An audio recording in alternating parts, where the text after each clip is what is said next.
Muy buenos días.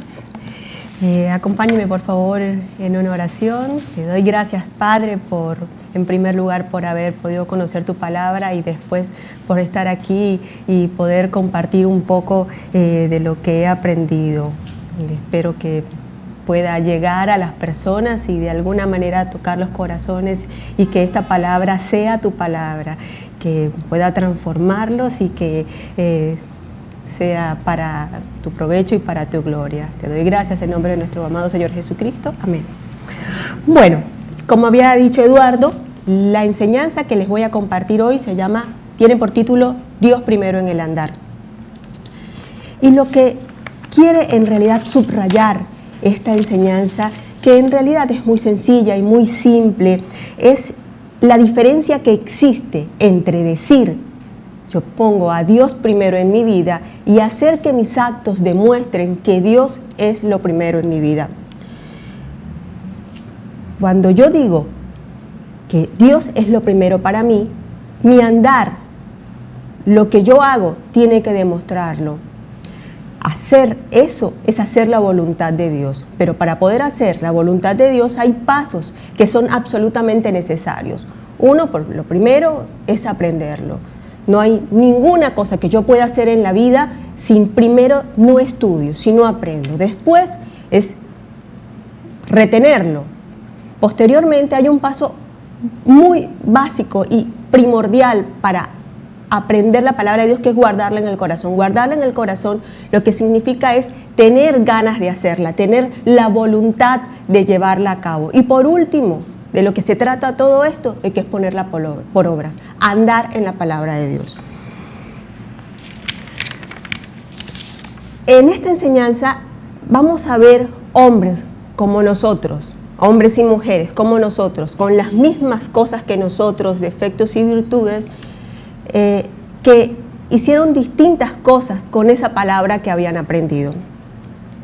Pasen conmigo al Evangelio de Mateo en el capítulo 23.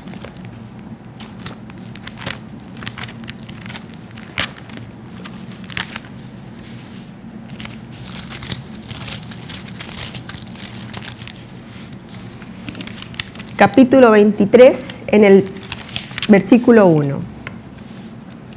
Dice: entonces habló Jesús a la gente y a sus discípulos diciendo: en la cátedra de Moisés se sientan los escribas y los fariseos. Así que todo lo que os digan que guardéis, guardadlo y hacedlo. Mas no hagáis conforme a sus obras, porque dicen y no hacen. Porque atan cargas pesadas y difíciles de llevar, y las ponen sobre los hombros de los hombres, pero ni ellos con un dedo quieren moverlas. Antes hacen todas sus obras para ser vistos por los hombres, pues ensanchan sus filacterias y extienden los flecos de sus mantos, y aman los primeros asientos en las cenas, y las primeras sillas en las sinagogas, y las salutaciones en las plazas, y que los hombres los llamen Rabí, Rabí.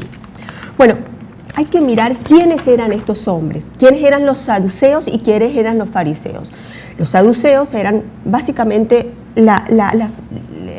digamos, lo que conformaban el Sanedrín, que eran los más poderosos, eran los más numerosos y además de ello únicamente creían en los libros de Moisés, en el Pentateuco, no podían salir de ahí.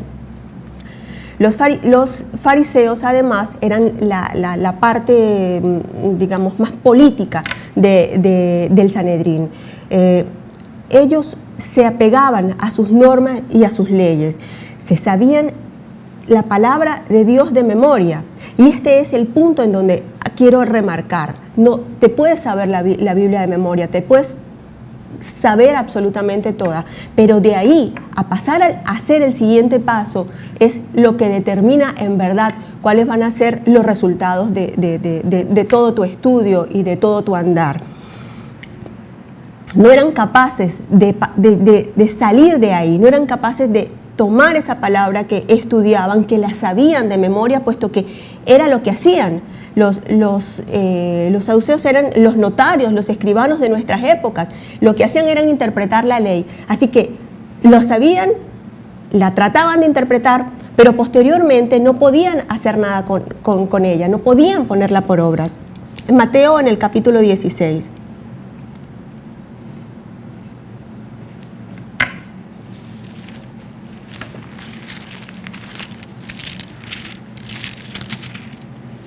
capítulo 16 en el versículo 6.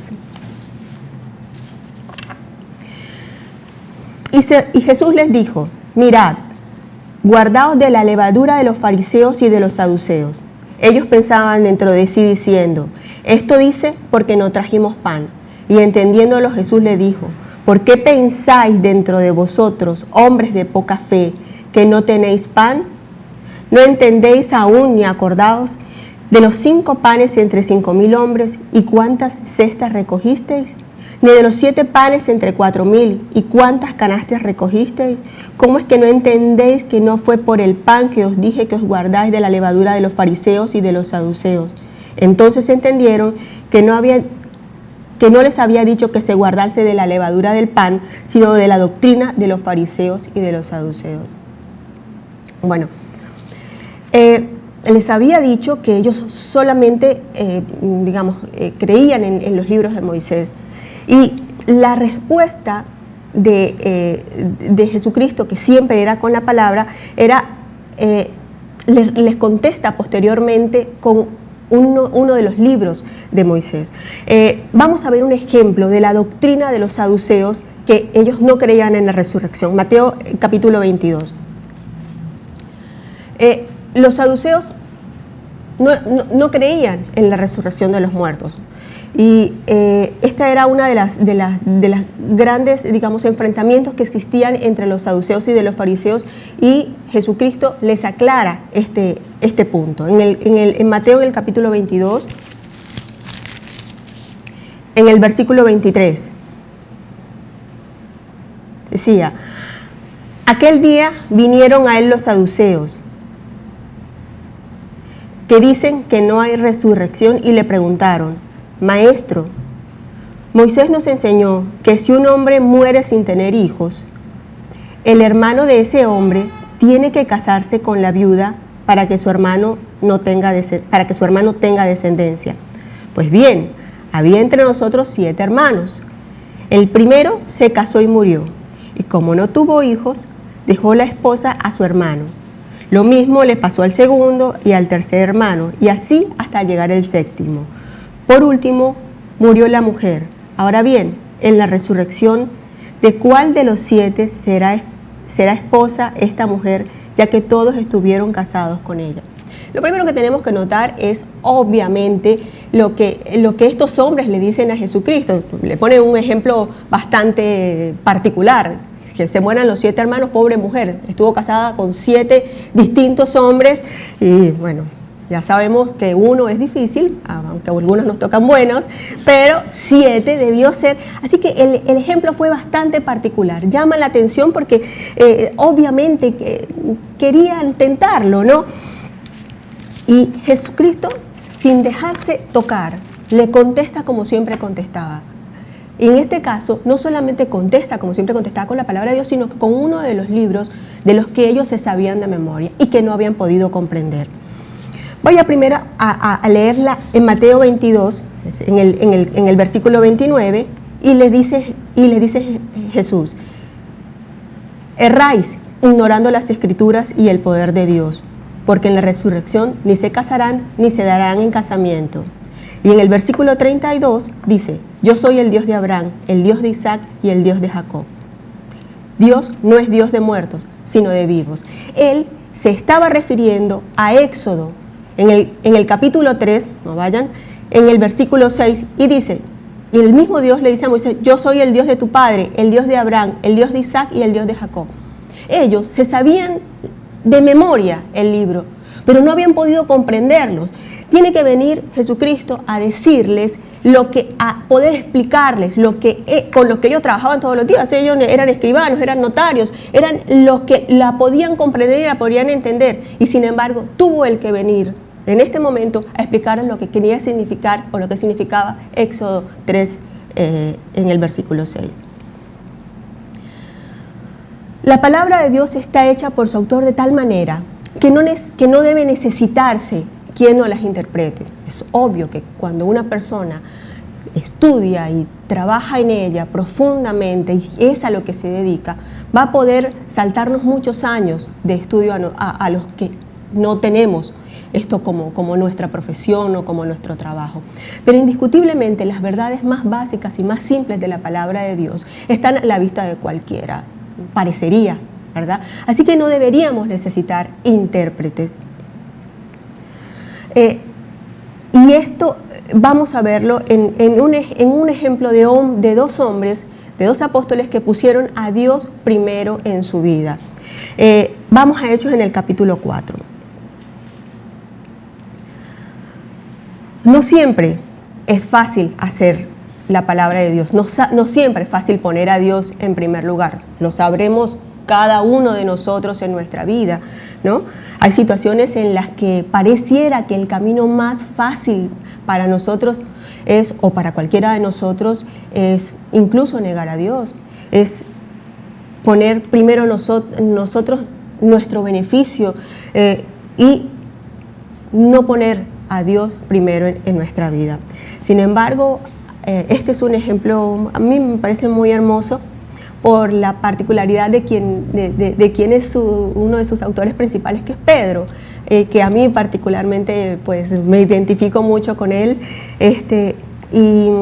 y vemos cómo este hombre en este momento de su vida no le importa nada, y lo único que para él es importante era Dios, su palabra, y poner a Dios primero, por lo menos en este momento. En Hechos, en el capítulo 4.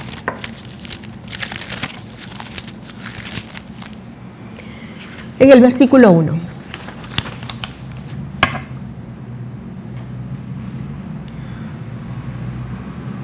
Hablando ellos al pueblo, vinieron sobre ellos los sacerdotes con el jefe de la guardia del templo y los saduceos. Versículo 2. Resentidos de que enseñasen al pueblo y anunciasen en Jesús la resurrección de entre los muertos. Y les echaron mano y los pusieron en la cárcel hasta el día siguiente, porque era ya tarde. Pero muchos de los que habían oído la palabra creyeron, y el número de los varones era como de 5,000. Aconteció al día siguiente que se reunieron en Jerusalén los gobernantes, los ancianos y los escribas, y el sumo sacerdote Anás, Caifás, y Juan y Alejandro, y todos los que eran de la familia de los sumos sacerdotes. Y poniéndoles en medio les preguntaron: ¿con qué potestad o en qué nombre habéis hecho esto vosotros? Muy bien. El contexto de esta lectura es Juan y Pedro son apresados y llevados a la cárcel por orden de los miembros del Sanedrín, de los saduceos y de los fariseos. Y lo que habían hecho era que habían sanado a un cojo que pedía limosnas en el templo. Bueno, el templo era el corazón de la ciudad. Lo que se hacía ahí tenía difusión en todas partes. Ahí estaban todo el que tenía que estar, el corazón mismo de la ciudad estaba ahí. Por eso este acontecimiento fue tan relevante que llegó a oídos de los principales, ¿no? Y por esto fueron tomados y apresados Pedro y Juan. Seguimos leyendo. Bueno, les voy a leer el versículo 6 de Hechos 3, que es donde Pedro y Juan hacen lo que tienen que hacer, y dicen, en el versículo 6 de Hechos 3 dice: mas Pedro dijo: no tengo plata ni oro, pero lo que tengo te doy. En el nombre de Jesucristo de Nazaret, levántate y anda. Le dice al cojo, el cojo se levanta y es sanado. Yo pregunto, ¿cuánto debe valer la visión para alguien que ha sido ciego? ¿Cuánto debe valer, cuánto cuesta el mejorar la audición para alguien que ha tenido una leve disminución de su oído? ¿Cuánto debe valer para alguien que no ha podido caminar, levantarse? ¿Cuánto oro y cuánta plata, ¿no? Lo que significa este versículo, no hay con qué pagar eso. No tengo plata ni oro, pero lo que tengo te doy. El poder que tenía, el poder que residía en ese momento en ellos, que era dado por Dios a través de Jesucristo, no podía compararse, no puede compararse con nada. Dicho sea de paso, que ya todos lo sabemos, que ese mismo poder es el que reside en cualquiera de nosotros. Bueno, este era el punto por el cual habían sido apresados Pedro y Juan, nada más que por eso. Pues seguimos entonces en Hechos 8 y dice, en el versículo 8, dice, entonces Pedro, lleno del Espíritu Santo, les dijo, gobernantes del pueblo y ancianos de Israel, puesto que hoy se nos interroga acerca del beneficio hecho a un hombre enfermo, de qué manera éste haya sido sanado.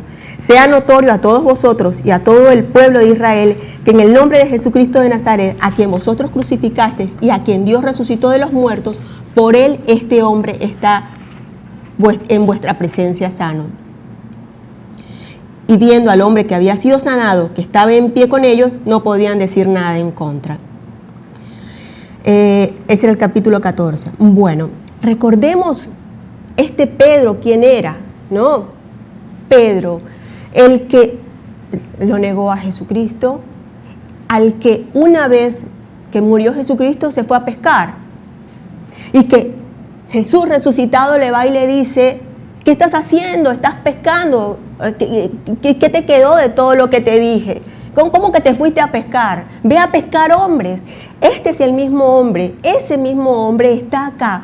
Y después no les leí el versículo 13 y dice, entonces viendo el denuedo de Pedro y de Juan y sabiendo que eran hombres sin letras y del vulgo, se maravillaban y le reconocían que habían estado con Jesús. Este era un hombre completamente simple, que debía asustarse tenía que tener temor frente a gente de tanta poder, estudios, en fin, todo lo que puede tener una persona. Este hombre, Pedro, estaba enfrente de ellos haciendo lo que tenía que hacer, totalmente convencido de que era su tarea. Lo vimos crecer a este Pedro. Cada vez que lo leemos lo vemos crecer y lo vemos acá valiente, con ganas de expresarse y decir, lo que tengo que hacer es poner a Dios primero en mi vida. Y seguimos leyendo. En el versículo 18, y dice, y le dicen los escribas, llamándolos, les intimidaron que en ninguna manera hablasen ni enseñasen el nombre de Jesús. 19. Mas Pedro y Juan respondieron diciendo, juzgad si es justo delante de Dios obedecer a vosotros antes que a Dios. Porque no podemos dejar de decir lo que hemos visto y oído. Y entonces le amenazaron y le soltaron, no hallando ningún modo de castigarle por causa del pueblo, porque todos glorificaban a Dios por lo que se había hecho. Bueno, nada más que decir, ¿verdad? Nada más que decir. O sea, ¿qué más puedo decir respecto a esto? Maravilloso, en verdad, me parece. Muy bien, bueno. Los saduceos y los fariseos ponían primero sus leyes, sus normas, sus ritos, y Dios tenía un papel secundario en sus vidas. Por esta razón no pudieron ver lo que estaba enfrente de sus ojos, el Mesías que esperaban, el que estaba prometido, anunciado, tantas veces anunciado en el Antiguo Testamento, cuántas veces estaba dicho. Sin embargo, ellos lo tuvieron frente a tus ojos y no lo pudieron ver. Porque para ver, a veces, obviamente, se necesita más que solamente lo que estudiamos. Vamos a pasar ahora a otro ejemplo de un hombre que sabía la palabra de Dios, la conocía, la había guardado en su corazón y la había hecho, pero después de eso la olvidó. Pasen conmigo a Primera de Reyes, en el capítulo 3.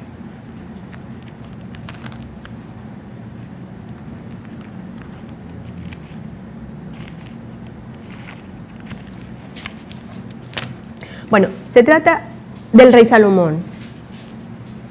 En el versículo 3 dice, mas Salomón amó a Jehová andando en los estatutos de su padre David. Solamente sacrificaba y quemaba incienso en los lugares altos. E iba el rey a Gabaón, porque aquel era el lugar alto principal y sacrificaba allí. 1000 holocaustos sacrificaba Salomón sobre el altar. Y se le apareció Jehová a Salomón en Gabaón una noche en sueños. Y le dijo Dios: pide lo que quieras, que yo te dé. Y Salomón dijo: tú hiciste gran misericordia a tu siervo David mi padre, porque él anduvo delante de ti en verdad y en justicia, y con rectitud de corazón y para contigo. Y tú le has reservado tu gran misericordia, en que le diste un hijo que se sentase en su trono, como sucede en este día. Ahora pues, Jehová Dios mío, tú me has puesto a mí tu siervo por rey en lugar de David mi padre, y yo soy joven y no sé cómo entrar ni salir.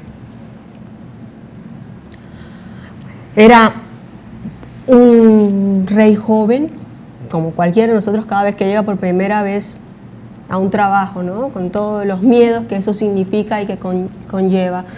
Más este hombre que no debió ser fácil llenar los zapatos de un hombre como David, su padre. Engrandeció su reino de tal manera. Antes de David, Israel eran ciudades-estados. Una de las grandes labores de David fue unificar todo el reino. Y era tan grande que este hombre se sentía absolutamente desbordado por el trabajo y con toda la razón del mundo. Pero hace lo que tiene que hacer. Va y le pide a Dios consejos. En el versículo 8, seguimos: y tu siervo está en medio de tu pueblo, al cual tú escogiste, un pueblo grande, que no se puede contar ni numerar por su multitud. Da pues a tu siervo corazón entendido para juzgar a tu pueblo y para discernir entre lo bueno y lo malo. ¿Qué momento, no? ¿Qué cosa? Un hombre como este tiene a Dios y ¿qué le puede pedir? Si vemos algunos ejemplos, la gente le ha pedido vivir más tiempo, en fin, tantas cosas que nosotros le pedimos a Dios, por salud, por nuestras familias. Pero este hombre pidió sabiduría para poder gobernar y para poder llevar a hacer que Dios fuera lo primero en realidad para su pueblo. En el versículo 10 dice: y agradó delante del Señor que Salomón pidiese esto. Y le dijo Dios: pues porque has demandado esto y no pediste para ti muchos días, ni pediste para ti riquezas, ni pediste la vida de tus enemigos, sino que demandaste para ti inteligencia para oír juicio. He aquí que he hecho conforme a tus palabras. He aquí que te he dado corazón sabio y entendido, tanto que no ha habido antes de ti otro como tú, y después de ti se levantará otro como tú. Este era un hombre que en este momento amaba a Dios en primer lugar y oraba por sabiduría. Sentía que no podía con la tarea, pero hizo lo que tenía que hacer: pedirle a Dios que lo ayudara, que lo aconsejara y que le diera sabiduría. Pero sin embargo, este hombre que había estudiado, guardado en su corazón la palabra de Dios y que la había puesto por obras, en un momento se desvió de ellas. Pasen a Primera de Reyes en el capítulo 4.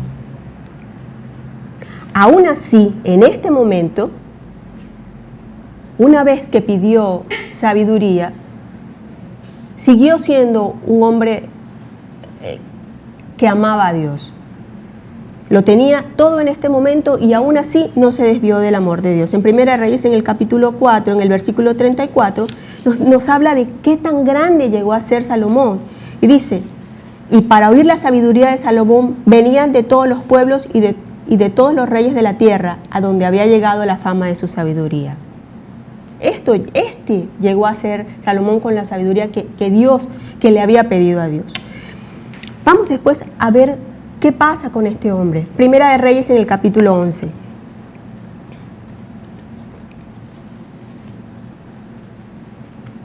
En el versículo 1.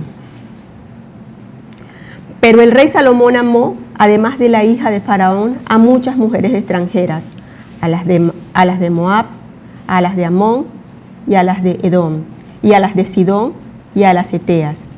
gentes de las cuales Jehová había dicho a los hijos de Israel: no os llegaréis a ellas, ni ellas llegarán a vosotros, porque ciertamente harán inclinar vuestros corazones tras sus dioses. A estas pues se juntó Salomón con amor, y tuvo 700 mujeres reinas y 300 concubinas, y sus mujeres desviaron su corazón. Y cuando Salomón era ya viejo, sus mujeres inclinaron su corazón tras dioses ajenos, y su corazón no era perfecto con Jehová su Dios. Esto después trajo consecuencias para todo el reino de Israel. Vemos posteriormente en la lectura que aunque Dios no dividió a Israel durante el reinado de Salomón, no lo hizo él, por supuesto, no permitió que se dividiera durante el reinado de Salomón, pero posteriormente y por las acciones de Salomón, y no solamente él, sino de todo su pueblo, vemos cómo afecta el hecho de que un hombre no ande o no ponga a Dios primero en su andar. Lo que hizo Salomón tuvo consecuencias posteriores con su hijo en la nueva división del reino de Israel. Vemos esto en Primera de Reyes, en el capítulo 11.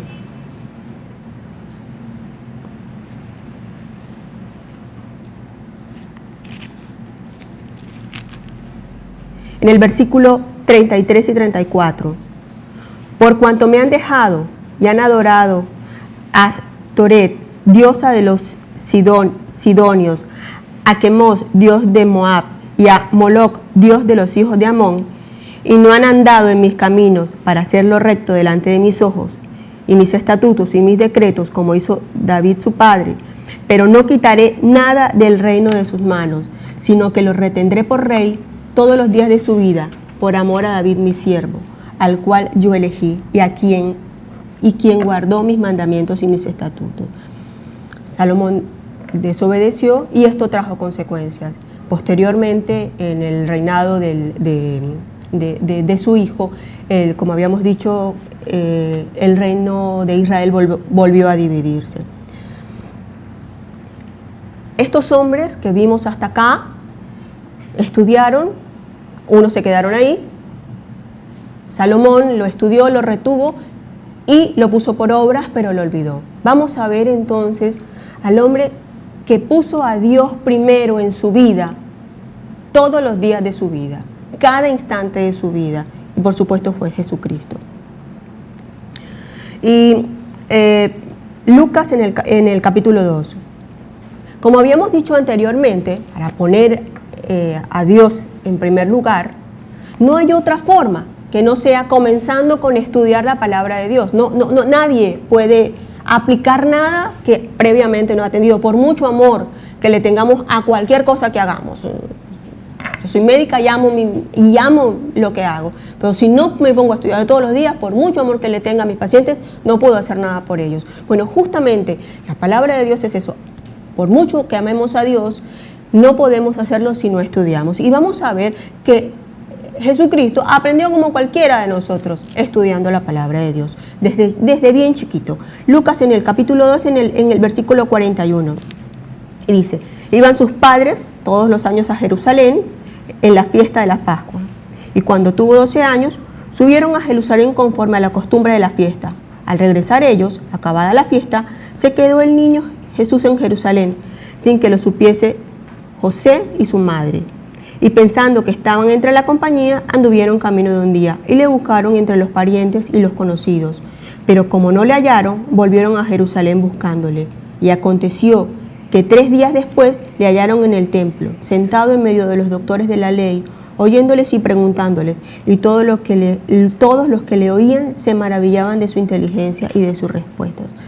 Es un chico todavía, un adolescente. De pronto no midió la preocupación de sus padres, pero en ese momento hizo lo que tenía que hacer, comenzar, ya tenía claro que tenía que aprender la palabra de Dios y la tenía que aprender con los que sabían. En este caso, a pesar de todo lo que dijimos de los doctores de la ley, ellos eran los que lo sabían. Se sentó con él, la charló, la discutió, les preguntó, Obviamente, porque si les preguntó es obviamente porque había cosas que no sabían y que tenía que aprender. La aprendió como cualquiera de nosotros, estudiando y esforzándose. Jesucristo sabía cuál era su tarea y lo difícil de llevarla a cabo. Estaba plenamente consciente que de cumplir con la misión encomendada por su Padre era lo más importante de todas las cosas y que nada podía detenerlo hasta completarla. Pasen conmigo a Mateo en el capítulo 4.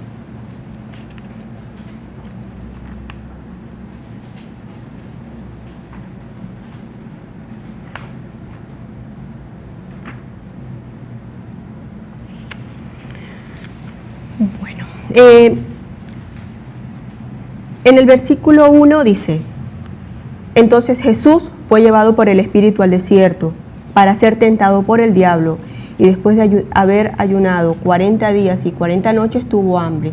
Y vino el tentador y le dijo: si eres el Hijo de Dios, di que estas piedras se conviertan en pan. Él respondió y dijo: escrito está, no solo de pan vivirá el hombre, sino de toda palabra que sale de la boca de Dios. Bueno, escrito está. Es la única manera de decir, cualquiera de nosotros escrito está en cualquier circunstancia, es yendo a la palabra y estudiándola. Esta respuesta la deberíamos dar en cualquier circunstancia de nuestra vida, tanto en las difíciles como en aquellas cotidianas. Pero solo podemos responder de esta manera si previamente la hemos asimilado con diligencia y la podemos utilizar en el momento indicado. Mateo capítulo 16.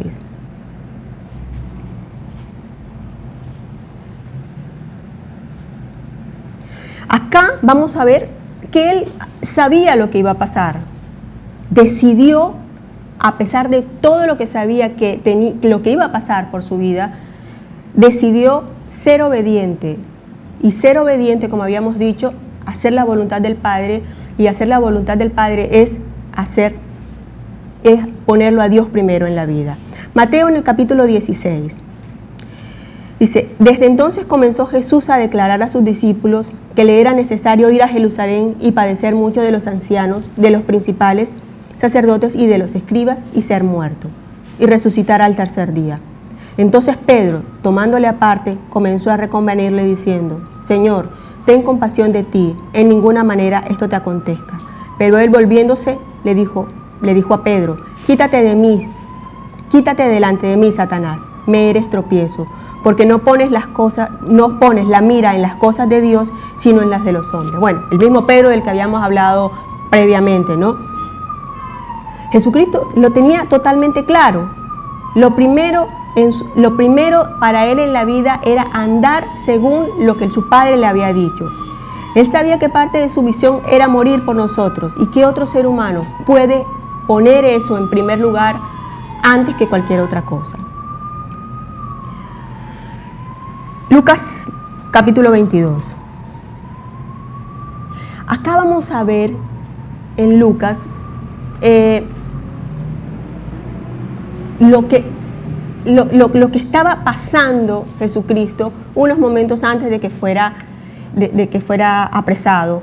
Sabía después lo que iba a venir: 48 horas de tortura absoluta.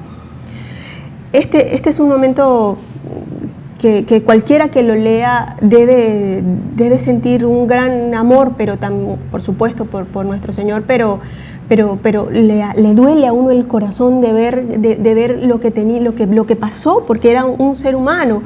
Y dice en Lucas 22, en el versículo 39, y saliendo se fue, como solía, al monte de los olivos, y sus discípulos también le siguieron. Cuando llegó a aquel lugar les dijo: orad, que no entréis en tentación. Y él se apartó de ellos a distancia como de un tiro de piedra, y puesto de rodillas oró, diciendo: Padre, si quieres, pasa de mí esta copa, pero no se haga mi voluntad sino la tuya. Y se le apareció un ángel del cielo para fortalecerle, y estando en agonía oraba más intensamente, y era su sudor como grandes gotas de sangre que caían hasta la tierra. Es indiscutible la angustia de este hombre, que es nuestro Señor, pero que era un hombre. No sabía todo lo que venía, y a pesar de eso decidió que iba a pasar por todas las cosas que le venían para poner a Dios primero y para obedecerle.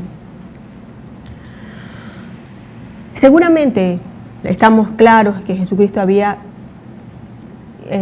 leído todo y lo había comprendido. Él había leído del Antiguo Testamento como lo leemos nosotros y como lo vamos a leer nosotros ahora, en el capítulo 22 de Salmos, lo que le iba a suceder. Esto que vamos a leer era el pensamiento de Jesucristo en el momento en que era torturado. A pesar de que él sabía esto, él decidió que su misión era ponerlo a Dios primero y hacer lo que él le había encomendado hacer. Salmos 22, en el versículo 1. Dios mío, ¿por qué me has desamparado? ¿Por qué estás tan lejos de mi salvación y de las palabras de mi clamor? Dios mío, clamo de día y no responde, y de noche y no hay para mí reposo. Versículo 6.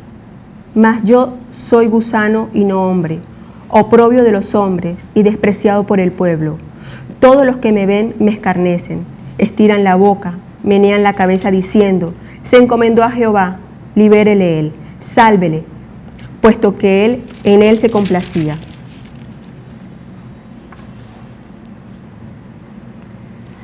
Versículo 12.